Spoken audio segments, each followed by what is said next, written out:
Good morning students. Chapter number 9ની અંદર previous લેક્ચરમાં આપણે વાત કરી હતી સંગત એટલે કે પ્રધાન પ્રતિબળ, ત્યાર પછી વિકૃતિમાં પ્રધાન વિકૃતિ તમે જોઈ શકો છો. અત્યારે ડિસ્પ્લે પર તમને બધું દેખાઈ રહ્યું છે. પ્રધાન વિકૃતિમાં બે ટાઈપ હતા કે ભાઈ તણાવ વિકૃતિ અને દાબીય વિકૃતિ. તણાવ વિકૃતિ અને દાબીય વિકૃતિ. ત્યાર પછી આકાર વિકૃતિ, જેનું બીજું નામ છે સ્પર્શીય વિકૃતિ. એની અંદર મેં આકાર પ્રતિબળની પણ વાત કરી હતી. આકાર વિકૃતિ જનરલી આપણે કોઈ માપ વડે માપી શકતા નથી, એટલે આપણે એનો થીટા માપવું પડે છે, જ્યાં થીટાને પદાર્થનું કોણીય સ્થાનાંતર કહે છે. કોણીય સ્થાનાંતર એટલે આટલું આકાર બદલાયો. તો એ આકાર વિકૃતિ કઈ રીતે માપી શકાય એની પણ આપણે વાત કરી હતી ગઈકાલના લેક્ચરમાં. ત્યાર પછી આપણે સમજેલા કદ વિકૃતિ. એની અંદર હાઇડ્રોલિક પ્રતિબળની પણ આપણે વાત કરી હતી, કારણ કે એમાં આપણે એવું કીધું હતું કે જો કોઈ ઊંચું દબાણ ધરાવતા તરલમાં પદાર્થને મૂકો તો તરલ વડે પદાર્થની દરેક સપાટી પર સપાટીને લંબરૂપે બળ લાગે, જેથી એના કદમાં ઘટાડો થાય, જેને હાઇડ્રોલિક જલીય સંકોચન કહેવાય, કારણ કે તરલના લીધે ઘટાડો થયો છે. ભૌમિતિક આકારમાં કોઈ ફેરફાર થતો નથી, તો કદમાં થતા એ આંશિક ફેરફારને કદ વિકૃતિ કહેવાય. ત્યારે જે અંદરની બાજુએથી પુનઃસ્થાપક બળ લાગે એને કદ પ્રતિબળ અથવા હાઇડ્રોલિક પ્રતિબળ કહેવાય. યાદ રાખવાનું કીધું તું, વિકૃતિ પરિમાણ રહિત છે. પારિમાણિક સૂત્ર M0 L0 T0, એને પરિમાણ હોતા નથી. સૂત્રમાં એપ્સિલોન L બરાબર delta L by L, epsilon S is equivalent tan theta equivalent theta equivalent delta x by L, અને એપ્સિલોન V બરાબર ડેલ્ટા V બાય V. આજે મિત્રો આવા પ્રતિબળ અને વિકૃતિ બે ગુણધર્મો વચ્ચેનો સંબંધ સમજવો છે. પ્રતિબળ અને વિકૃતિ આ બે ગુણધર્મો વચ્ચેનો સંબંધ આપણે સમજવો છે. હવે આ સંબંધને સમજવા માટે સૌપ્રથમ પ્રયત્ન કરનાર વૈજ્ઞાનિક હતા રોબર્ટ હુક. એણે એક નિયમ આપ્યો જેને હુકનો નિયમ કહેવાય. પણ મિત્રો યાદ રાખજો, હુકનો નિયમ ફક્ત નાના વિરૂપણ માટે જ સાચો છે. નાની વિકૃતિઓ માટે જ હુકનો નિયમ લાગે, બધે નહીં. એટલે હુકે નિયમમાં સ્પષ્ટ જ કીધું છે કે નાના વિરૂપણ માટે પ્રતિબળ અને વિકૃતિ એકબીજાના સમપ્રમાણમાં હોય છે. નાના વિરૂપણ માટે પ્રતિબળ અને વિકૃતિ એકબીજાના સમપ્રમાણમાં હોય છે. એટલે જો નાની વિકૃતિઓ પેદા કરાવો, નાના વિરૂપણ કરાવો, ત્યારે જે પ્રતિબળ લાગે એ વિકૃતિ જેટલું જ હોય. એટલે 5%ની વિકૃતિ હોય તો આમાં 5% પ્રતિબળ લાગી જાય, પણ નાના વિરૂપણ હોવા જોઈએ. પછી તમે 20% ફેરફાર કરો અને પછી એમ તમે વિચારો કે ભાઈ હુકનો નિયમ પાલન થયો કે નહીં, તો ન થાય, કેમ કે એવડી મોટી વિકૃતિ માટે હુકનો નિયમ લાગતો નથી. ઓકે, તો હુકના નિયમ પરથી હું આવું લખી શકું કે સાહેબ નાના વિરૂપણ માટે પ્રતિબળ ચલે છે વિકૃતિ, કેમ કે નાના વિરૂપણ માટે સમપ્રમાણમાં છે. અહીંયા ચોખવટ લખજો, નાના વિરૂપણ માટે બધે જ લાગે નહીં, બધે સમપ્રમાણ સંબંધ નથી. જો મોટા વિરૂપણો ઉત્પન્ન કરાવો તો એ સંબંધ બદલાઈ જાય. એ સંબંધ કઈ રીતે બદલાય એ આપણે નેક્સ્ટ થિયરી પ્રતિબળ વિકૃતિ વક્રમાં સમજશું, કે ભાઈ મોટું વિરૂપણ કરાવો તો આમે પ્રતિબળમાં કેવી અસર થાય, એ આપણે પ્રતિબળ વિકૃતિનો જે વક્ર ભણવાના છીએ એની અંદર વાત કરશું. મિત્રો ચલે છે ને દૂર કરો તો ત્યાં અચળાંક મુકાય છે કે, એટલે પ્રતિબળ બરાબર કે ગુણ્યા વિકૃતિ. યાદ રાખજો, જ્યાં કે ને સમપ્રમાણતાનો અચળાંક કહેવાય. કેને શું કહેવાય? સમપ્રમાણતાનો અચળાંક કહે છે. કેને કહેવાય? સમપ્રમાણતાનો અચળાંક, અથવા એનું બીજા શબ્દમાં નામ બોલાય સ્થિતિસ્થાપક અંક.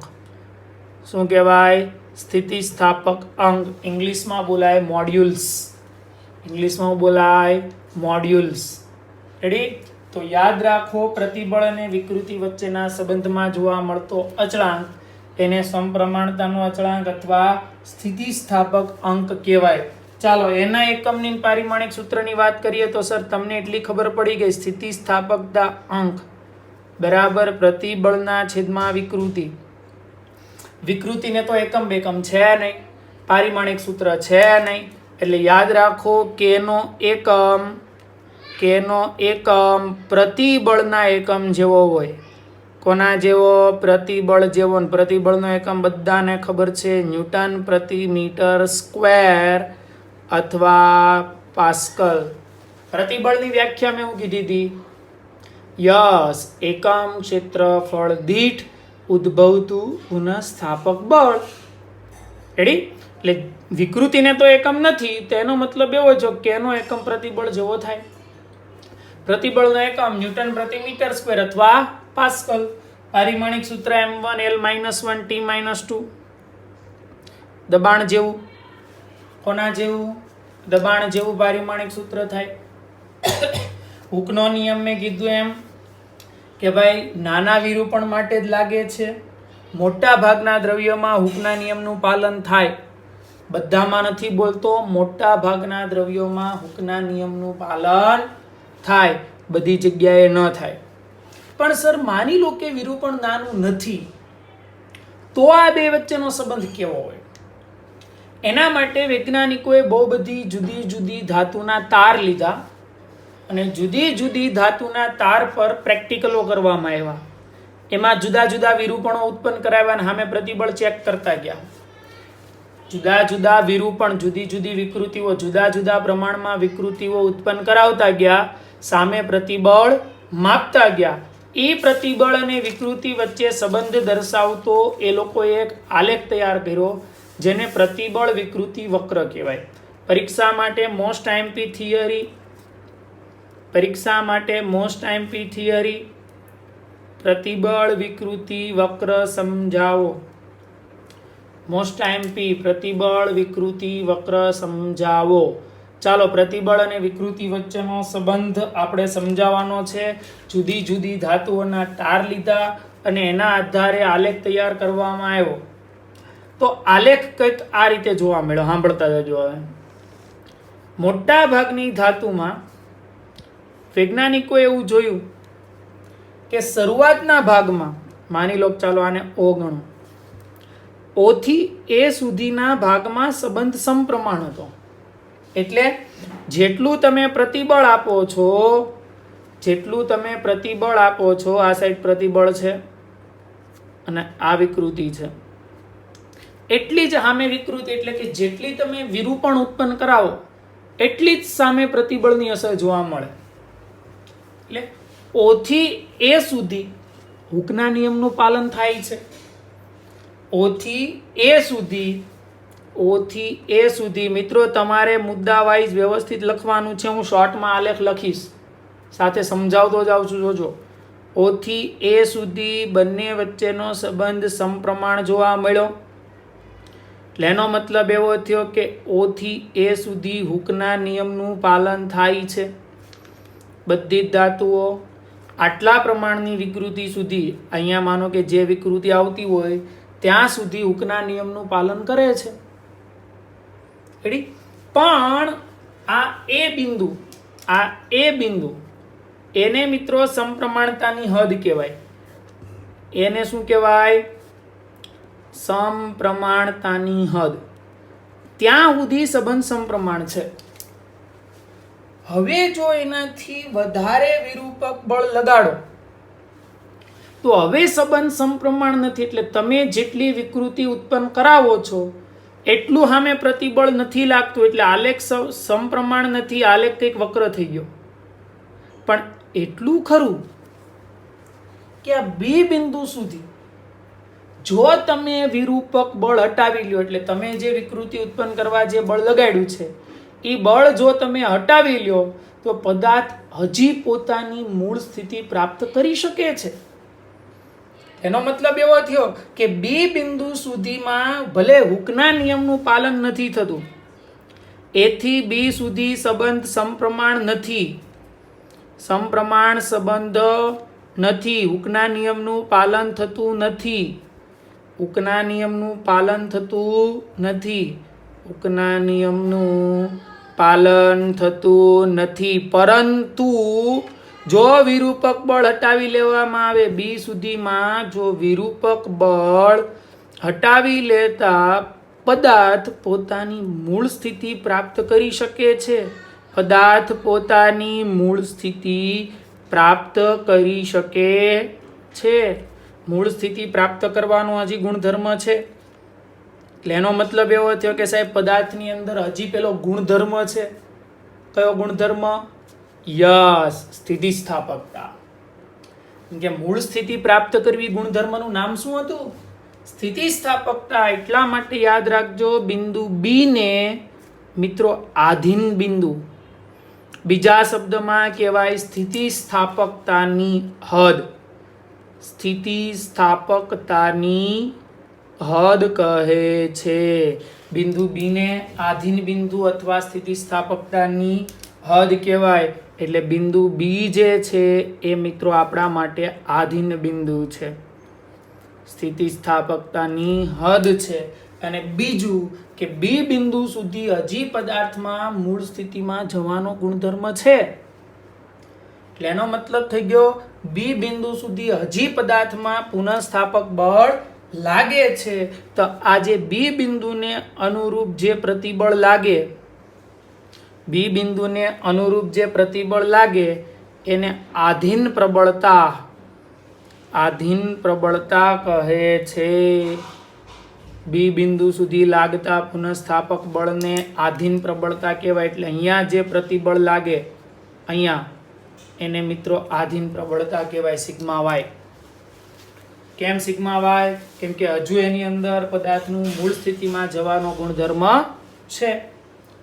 પણ હવે યાદ રાખો, એક વખત બી બિંદુને વટી ગયું એટલે હજુ જો વધારે તમે વિરૂપક બળ લગાડો છો, હજુ વધારે તમે વિરૂપક બળ લગાડો છો, તો હવે તો તમે સ્થિતિસ્થાપકતાની હદ વટી ગયા. આધીન બિંદુને સ્થિતિસ્થાપકતાની હદ કહેવાય. સ્થિતિસ્થાપકતાની હદ વટી ગયા એટલે જો બિંદુ બી પછી વિકૃતિ ઉત્પન્ન કરાવવામાં આવે, બિંદુ બી પછી વિરૂપણ ઉત્પન્ન કરાવતા એટલે વધારે બળ લગાડતા હવે પદાર્થ મૂળ સ્થિતિ પ્રાપ્ત કરી શકતો નથી. કેમ? કેમ કે હવે તો એ સ્થિતિસ્થાપકતાની હદ વટાવી ગયો. હવે એની અંદર સ્થિતિસ્થાપકતાનો ગુણધર્મ નથી. હવે એમાં પુનઃસ્થાપક બળ લાગતું નથી. એટલે એનો મતલબ એવો થયો કે હવે જો વધારે બળ લગાડો તો મૂળ સ્થિતિ પ્રાપ્ત કરી શકતો નથી. આવી સ્થિતિમાં પદાર્થમાં કાયમ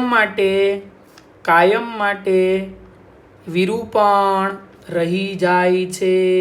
એટલી વિકૃતિ રહી જાય છે જેને મિત્રો પ્લાસ્ટિક વિરૂપણ કહે છે. આવા વિરૂપણને શું કહેવાય?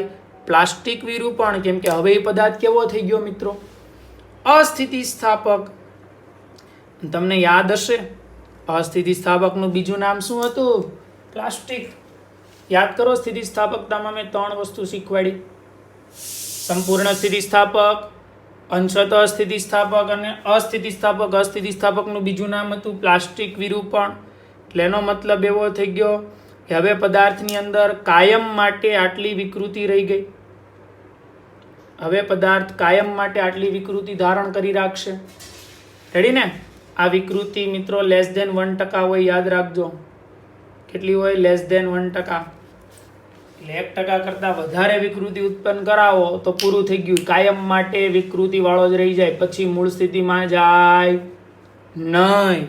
1% સુધીની વિકૃતિ આપો તો કોઈ વાંધો નથી. એટલે અહીંયા જે મળ્યું એને કાયમી વિરૂપણ અથવા પ્લાસ્ટિક વિરૂપણ કહેવાય. એ સુધી સમપ્રમાણ હતો. જેટલી વિકૃતિ એટલું જ સામે પ્રતિબળ. એ થી બી સુધી ભલે સમપ્રમાણ નહોતું પણ હજી તમે મૂળ સ્થિતિમાં તો પદાર્થ જઈ શકતો હતો. એટલે હજી એની અંદર સ્થિતિસ્થાપકતા તો હતી જ, પણ બી પછી બળ લગાડ્યું તો હવે એની અંદર સ્થિતિસ્થાપકતા નથી. હવે એ મૂળ સ્થિતિમાં જઈ શકે એમ નથી, એટલે હવે એની અંદર કાયમ માટે વિકૃતિ રહી ગઈ, જેને પ્લાસ્ટિક વિરૂપણ કહેવાય. રેડી? હવે પ્લાસ્ટિક પદાર્થ હવે અસ્થિતિસ્થાપક થઈ ગયો. હવે જો તમે વધારે વિરૂપક બળ લગાડો, હવે જો તમે પદાર્થ પર વધારે વિરૂપક બળ લગાડો તો હવે એ પદાર્થ ખૂબ જ મોટા આકાર વિકૃતિ ધરાવતા સમતલો સાથે આકાર બદલતો જાય. એટલે લખું છું, બિંદુ સી બાદ વિરૂપણ ઉત્પન્ન કરાવતા હવે પદાર્થના આકારમાં ખૂબ જ ઝડપથી ફેરફાર થશે. કેમ કે ભાઈ હવે તો એની અંદર સ્થિતિસ્થાપકતા છે જ નહીં. હવે તો તમે જે કાંઈ વિરૂપણ બળ લગાડશો એ બધી વિકૃતિ જ થવા માંડશે, એટલે હવે પદાર્થ ખેંચાવા જ માંડશે. હવે તો મૂળ સ્થિતિમાં જવાની વાત જ નથી કરવાની. એટલે ખૂબ જ ઝડપથી ફેરફાર થશે. રેડી? ત્યારે ફેરફાર થશે એટલે બિંદુ જે ડી મળ્યું મિત્રો, અહીંયા ખૂબ જ ઝડપથી આકાર વિકૃતિ ઉત્પન્ન થવા માંડી. તો એ બિંદુ ડી ને દ્રવ્યની અંતિમ તણાવ પ્રબળતા એટલે મેક્સિમમ ત્યાં સુધીની વિકૃતિ, અંતિમ તણાવ પ્રબળતા કહે છે. મેક્સિમમ ત્યાં સુધીની વિકૃતિઓ ઉત્પન્ન થઈ શકે. એટલે ડી પાસે જે પણ પ્રતિબળ લાગ્યું મિત્રો, ડી પાસે જે પણ પ્રતિબળ લાગ્યું એને સિગ્મા યુ વડે દર્શાવાય. અંતિમ તણાવ પ્રબળતા એટલે મેક્સિમમ પદાર્થ એટલે ઉધી તણાયો. કેમ કે હવે સ્થિતિસ્થાપકતા છે નહીં, હવે અસ્થિતિસ્થાપક થઈ ગયો, એટલે મેક્સિમમ ત્યાં સુધી તણાય છે. પદાર્થ મેક્સિમમ ત્યાં સુધી તણાય છે. પણ જો હવે એના કરતા વધારે વિરૂપક બળ લગાડવામાં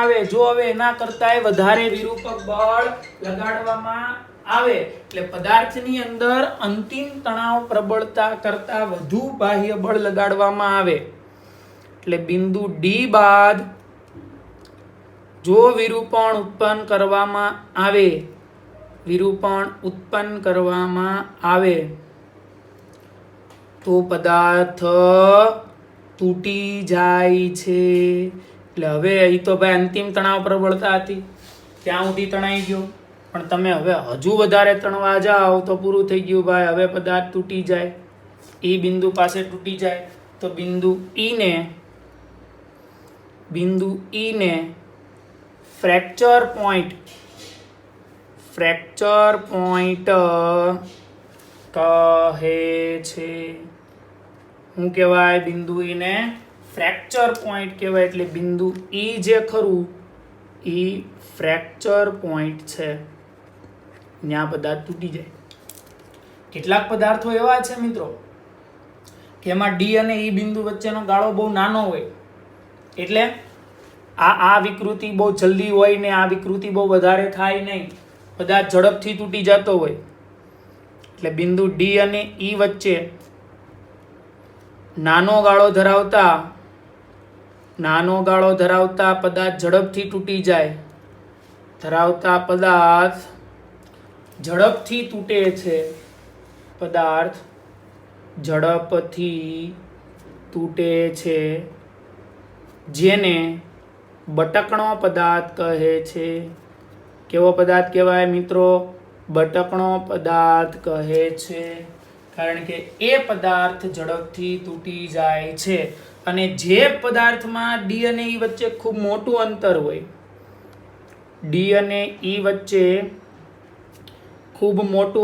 હોય, એટલે જલ્દી તૂટતા ન હોય, ખૂબ મોટું અંતર હોય, તો એવા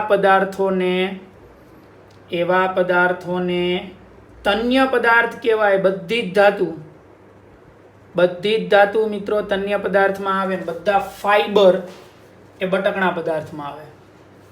જેમાં ડી અને ઈ વચ્ચેનું અંતર કેવું હોય? નાનું. ફાઈબરો ઝડપથી તૂટી જાય. ફાઈબરમાં વિરૂપણ બહુ મોટું ઉત્પન્ન ન થાય, ફાઈબર જલ્દી તૂટી જાય.